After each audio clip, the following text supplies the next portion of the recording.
Hi ಎಲ್ಲರಿಗೂ welcome back to my YouTube channel. ನಾನು ನಿಮ್ಮ ಪ್ರೀತಿಯ ಮೈಸೂರು ಹುಡುಗಿ. ಇದು ನನ್ನ 2ನೇ ವ್ಲಾಗ್ ಆಗಿರುತ್ತೆ. ಇವತ್ತೆದ್ದಿದ್ದು ಲೇಟ್ ಆಗಿತ್ತು, ಹಾಗಾಗಿ ಮನೇಲಿದ್ದಿದ್ದ ತರಕಾರಿ ಎಲ್ಲ ಮ್ಯಾಗಿ ಮಾಡೋಣ ಅಂದ್ಕೊಂಡೆ. ಮ್ಯಾಗಿ ಮಾಡೋದಕ್ಕೆ ಸಣ್ಣದಾಗಿ ಹಚ್ಚಿರೋ ಒಂದು ಈರುಳ್ಳಿ ತೊಗೊಂಡೆ, 5ರಿಂದ 6 ಕರಿಬೇವೆಲೆ, ಸಣ್ಣಗೆ ಹೆಚ್ಚಿರೋ ಕ್ಯಾರೆಟ್ ತೊಗೊಂಡೆ. ಬೇಕಾದರೆ ನೀವು ಬೀನ್ಸು ಜೊತೆಗೆ ಸಣ್ಣದಾಗಿ ಕಟ್ ಮಾಡ್ಕೊಂಡು ಹಾಕೋಬೋದು. ಬಾಣಲಿ ತಗೊಂಡು ಅದು ಬಿಸಿ ಆಗೋ ತನಕ ವೆಯ್ಟ್ ಮಾಡಿ, ಅದು ಬಿಸಿ ಆದಮೇಲೆ 2ರಿಂದ 3 ಸ್ಪೂನ್ ಎಣ್ಣೆ ಹಾಕ್ಕೊಂಡೆ. ನನಗೆ ಯೂಶ್ವಲಿ ತರಕಾರಿ ಎಲ್ಲ ಹಾಕ್ದೆ ಮಾಡಿದ್ರೆ ಮ್ಯಾಗಿ ಇಷ್ಟ ಆಗಲ್ಲ. ನಿಮಗೆ ತರಕಾರಿ ಇಷ್ಟ ಆಗಲ್ಲ ಅಂದರೆ ಬರೀ ಈರುಳ್ಳಿ ಹಾಕು ಮಾಡ್ಬೋದು. ಒಂದು 1/4 ಟೀ ಸ್ಪೂನ್ ಸಾಸಿವೆ ಹಾಕ್ಕೊಂಡೆ. ಹಾಗೆ ಅದು ಚಟಪಟ ಅಂತ ಅಂದಮೇಲೆ ಕರಿಬೇವು ಎಲೆಗಳು ಆಗಲೇ ಹೇಳ್ದಂಗೆ 5ರಿಂದ 6 ಎಲೆ ಅಷ್ಟೇ. ಒಂದು ಅರ್ಧ ಟೀ ಸ್ಪೂನ್ ಕಡಲೆಬೇಳೆ ಹಾಕ್ಕೊಂಡೆ. ಮ್ಯಾಗಿ ತಿನ್ನಬೇಕಾದ್ರೆ ಕಲರ್ಫುಲ್ ಆಗಿದ್ದರೆ ತುಂಬ ಚೆನ್ನಾಗಿರುತ್ತೆ ತಿನ್ನೋದಕ್ಕೆ. ಎಲ್ಲನೂ ಹಾಕಿ ಫ್ರೈ ಮಾಡಿದೆ, ಕಡಲೆಬೇಳೆ ಗೋಲ್ಡನ್ ಬ್ರೌನ್ ಬರೋ ತನಕ. ಕಡಲೆಬೇಳೆ ಸೀದೋಗೋ ಚಾನ್ಸ್ ತುಂಬ ಇರುತ್ತೆ, ಹಾಗಾಗಿ ನೋಡಿಕೊಂಡು ಗೋಲ್ಡನ್ ಬ್ರೌನ್ ಆದ ತಕ್ಷಣ ಈರುಳ್ಳಿನ ಹಾಕೋಬೇಕು. ಈರುಳ್ಳಿ ಸ್ವಲ್ಪ ಫ್ರೈ ಆದಮೇಲೆ ಅದಕ್ಕೆ ಕಟ್ ಮಾಡಿರೋಂಥ ಕ್ಯಾರೆಟ್ನ ಹಾಕ್ಕೋಬೇಕು. ನಾವಿವಾಗ ಏನು ಹಾಕಿದ್ವಿ ಕ್ಯಾರೆಟ್, ಅದನ್ನೂ ಫ್ರೈ ಮಾಡ್ಕೋಬೇಕು. ನಾನು ಇದಕ್ಕೆ 1 ಲೋಟ ಅಷ್ಟು ನೀರು ಹಾಕೋತಾ ಇದ್ದೀನಿ. ನಾನು ಯಾವಾಗಲೂ 1 ಪ್ಯಾಕೆಟ್ ಮ್ಯಾಗಿಗೆ 1 ಲೋಟ ಅಷ್ಟು ನೀರು ಹಾಕೋತೀನಿ, ಯಾಕಂದರೆ ನನಗೆ ಸಾಫ್ಟಾಗಿರಬೇಕು ಮ್ಯಾಗಿ. ಹಾಗೆ 1 ಚಿಟಿಕೆ ಅರಿಶಿನದ ಪುಡಿ ಹಾಕೋತಾ ಇದ್ದೀನಿ. ರುಚಿಗೆ ತಕ್ಕಷ್ಟು ಉಪ್ಪು ಹಾಕೋಬೇಕು, ಯಾಕಂದರೆ ನಾವು ತರಕಾರಿನೆಲ್ಲ ಆ್ಯಡ್ ಮಾಡಿರೋದ್ರಿಂದ.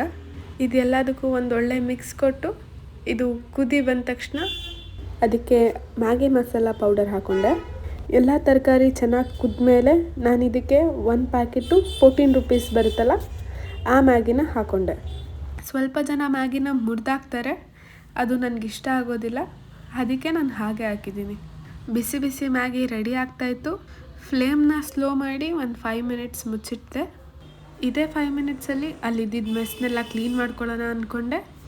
ಹಾಗೆ ಅಲ್ಲಿ ತೊಳೆದಿಟ್ಟಿದ್ದ ಪಾತ್ರೆನೆಲ್ಲ ಅದಾದ್ರ ಜಾಗಕ್ಕೆ ಜೋಡಿಸ್ದೆ. ಆ್ಯಂಡ್ ಕಂಪ್ಲೀಟಾಗಿ ಅಡುಗೆ ಮನೆ ಫುಲ್ ಕ್ಲೀನ್ ಮಾಡಿದೆ.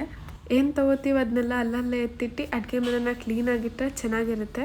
ಹಾಗೆ ಅಮ್ಮಂದಿರಿಗೆಲ್ಲ ಇದನ್ನು ನೋಡಿದ್ರೆ ತುಂಬ ಖುಷಿಯಾಗುತ್ತೆ.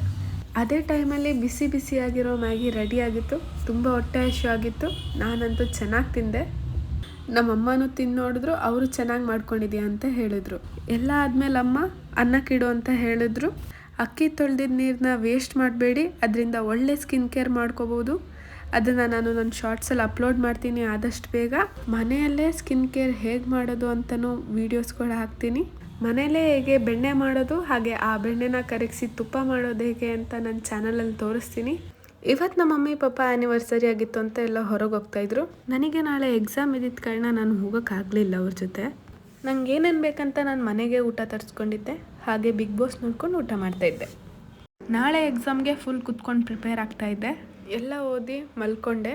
ಹಾಗೆ ಇದಾಗಿತ್ತು ಇವತ್ತಿನ ವ್ಲಾಗ್. ವಿಡಿಯೋ ಇಷ್ಟ ಆಗಿದ್ರೆ ಲೈಕ್ ಮಾಡಿ, ಕಮೆಂಟ್ ಮಾಡಿ, ಹಾಗೆ ನನ್ನ ಚಾನಲ್ನ ಸಬ್ಸ್ಕ್ರೈಬ್ ಮಾಡ್ಕೊಳ್ಳಿ.